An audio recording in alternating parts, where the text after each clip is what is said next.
Yeah. Hey guys, what is up? It's Maisie with Barbecue by Maisie. If you are new here, thank you so much for stopping by. And if you are coming back, I sure do appreciate the support. Ribs are one of my favorite things to make on the smoker. It's just a fun, simple cook. And my favorite types of ribs are St. Louis style ribs, which, guess what? That's what we're making today.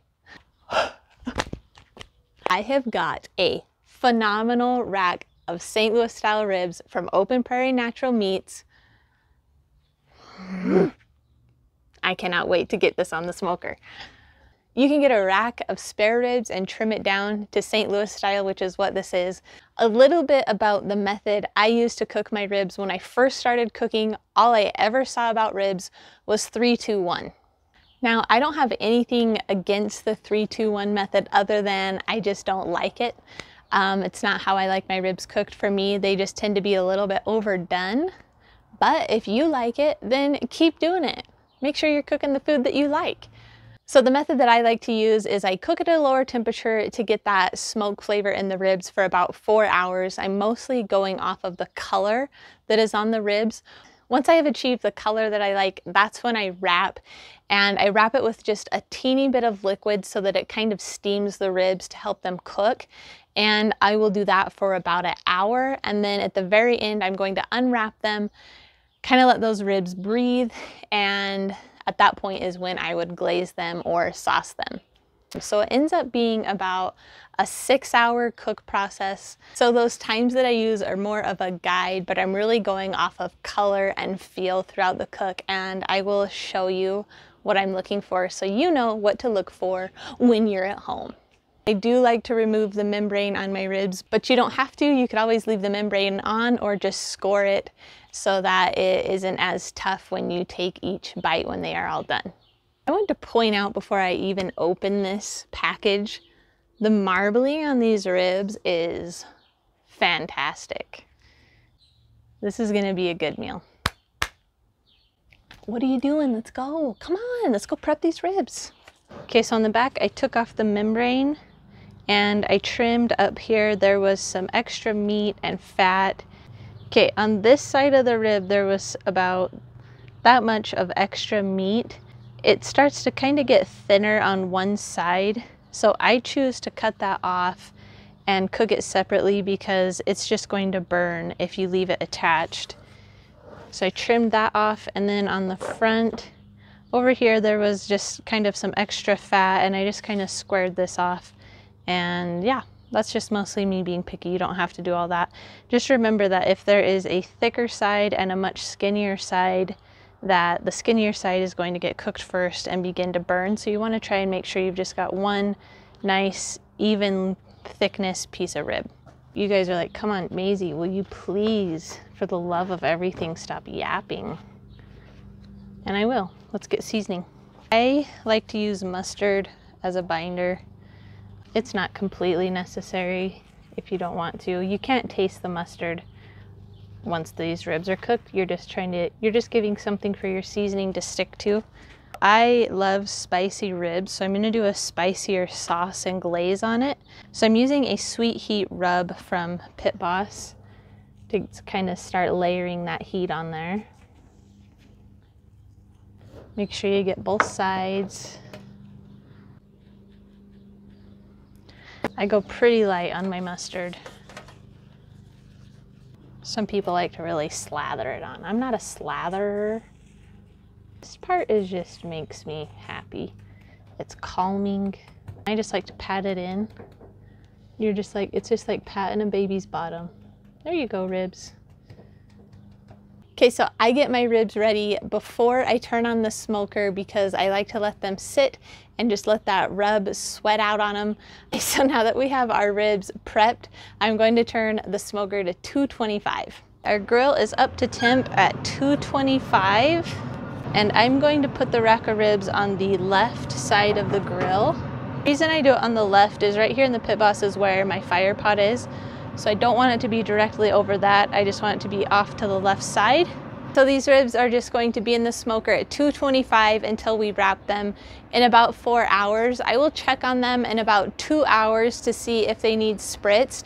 I'm only going to spritz them if the meat is starting to crack or if it begins to look dry. All right, so it is a great Sunday. I am going to go in and crack a cold Diet Coke and I will come check on these ribs in just a couple of hours. All right, you guys, you can kind of see how the meat is beginning to crack just a little bit. So I'm gonna give it a spritz of apple juice. All right, let's bring these ribs over. You can see it's got this very nice color. So now that we have the color that we want, it's been almost 4 hours on the dot. We are going to wrap. I'm going to wrap meat side down, and I'm going to pour just a little bit of our apple juice in with the wrap. I'm just kind of making a boat here for a second so I can pour some of this apple juice in with it. And I don't really want a ton in there, just enough to give it a little bit of liquid to steam.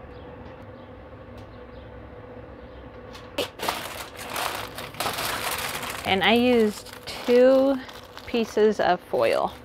Okay, we're gonna put our wrapped ribs back on the grill. Remember, at this point you want to increase the temperature on your smoker, so I would say anywhere from 250 to 300 would be a good place to increase it to. Normally I would go at about 275, but today I'm not in a hurry, so I'm just going up to 250. If you're in a hurry, crank it up to 300 and get those bad boys cooked. Okay, so we'll be back out in about 1 hour. Let's go crack a cold Diet Coke, you feel me? Just over an hour, I'm going to unwrap our ribs here. Oh man, I've got this thing wrapped up like a booby trap. Check that out. These ribs are ready because you see how they bend? They bend without completely breaking. It's kind of cracking, but they're nice, bendy, and floppy. That's what you want. So let's go throw these back on the grill. All right, so now I've got my spicy glaze here. I'll leave the recipe for it in the description. It's pretty spicy. I really like spice, so it doesn't bug me, but if you see that recipe and you want to give it a try, I would suggest toning down the Siracha if you want it to be less spicy. And I've cranked it to 300 to help this glaze set in a bit. All right, these ribs have been on for another 30 minutes with that glaze. The glaze has had a chance to set in a bit, so now we're going to take them off and just kind of let them hang out for about 10 to 20 minutes. You guys, I am shook. This color on these ribs are just incredible. Oh, I just love ribs.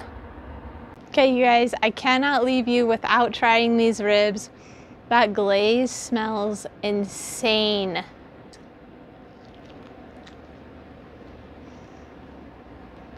Woo!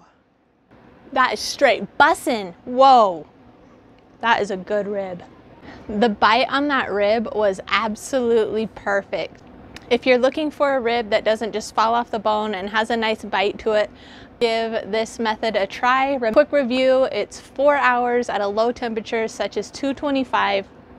Bump up the temperature anywhere from 250 to 300 for about the next hour, wrapped with liquid. And then when you feel like your ribs are starting to get a good bend to them and they're just about done cooking, you're going to unwrap, glaze your ribs, let that glaze set, and then you are ready to eat. So all in all, that takes about 6 to 6.5 hours. I do want to say thank you to Open Prairie Natural Meats. They provide me with the very best meats. Okay, I'm gonna go inside. I'm about to do some damage on these ribs. They are so good. Thank you so much for hanging out with me today again. I really appreciate it. You guys have a great rest of your day. Heidi ho.